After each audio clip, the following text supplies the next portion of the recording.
Hello, I'm Elaine, and I'm a tour guide in the French Quarter. I do ghost tours, and I am not going to tell you the stories that I tell on my tour because you got to pay for those. But if you want to hear some interesting things that have happened to me while I'm leading random drunk people around the French Quarter, I got you. So I recorded a video this year literally as soon as I got home from my last tour before Mardi Gras Day. And we don't run tours on Mardi Gras Day, so like it's the day before my day off.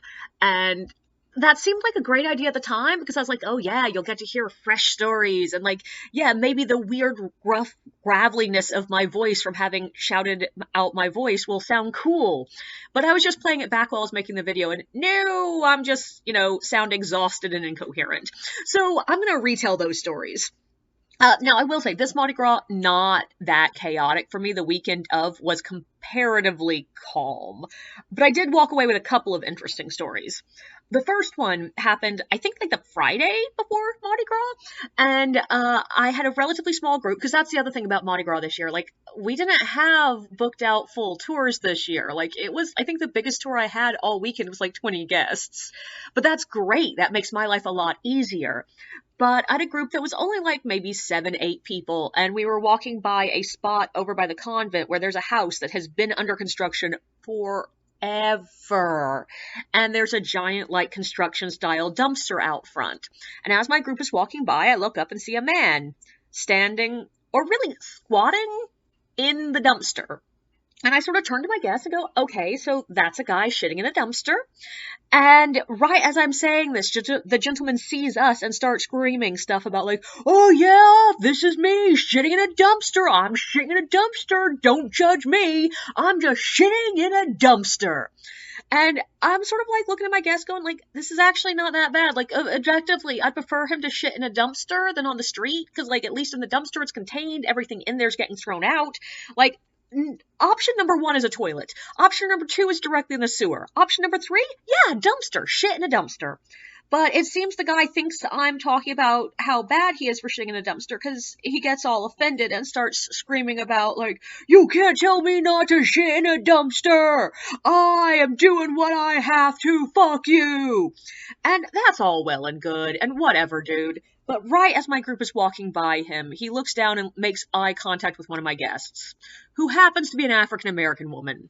And that's when he starts shouting about how those N-words can't tell him what to do. And I was just like, oh, great.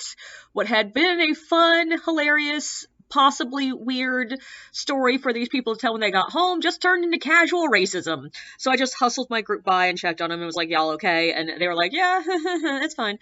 But that was not great. But at least the first half of the story was funny. But the second event was very similar.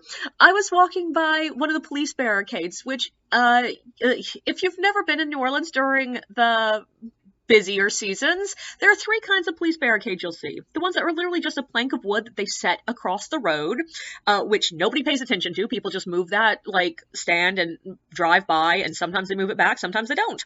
Then there's the ones that are exactly that, with like a plank of wood, but with a police officer standing next to it, so that you have to talk the cop into letting you through, which usually all you have to do is say, hey, I'm driving here, and they're like, yep.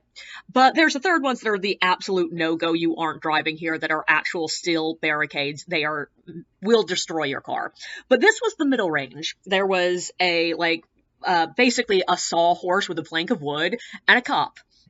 And the problem is there was also a guy across the road screaming at the cop about how you can't tell me what to do. You cops are out here murdering folks and you can't tell me what to do. And as usual, I try to lighten the mood when things like this happen. So I turn to my guests and I'm like, yeah, maybe don't accuse someone of being a murderer at the same time you're telling them they can't tell you what to do. Maybe just don't shout at people you think are murderers. But my guests, I will admit, they did not find that as funny as I'd hoped they would, and we were just walking by awkwardly when the guy spotted us and seemed to immediately realize we were a ghost tour and started following us down the road while shouting, yeah, you're out here talking about how people kill each other. You should be telling them how we are kings. And I'm like, sir, this is neither the time nor place. But objectively, for Mardi Gras, the fact that those are the only 2 stories I have, it was a pretty mild Mardi Gras this year. Maybe next year will be worse. Don't forget to like and subscribe, and feel free to share your own experiences in the comments below.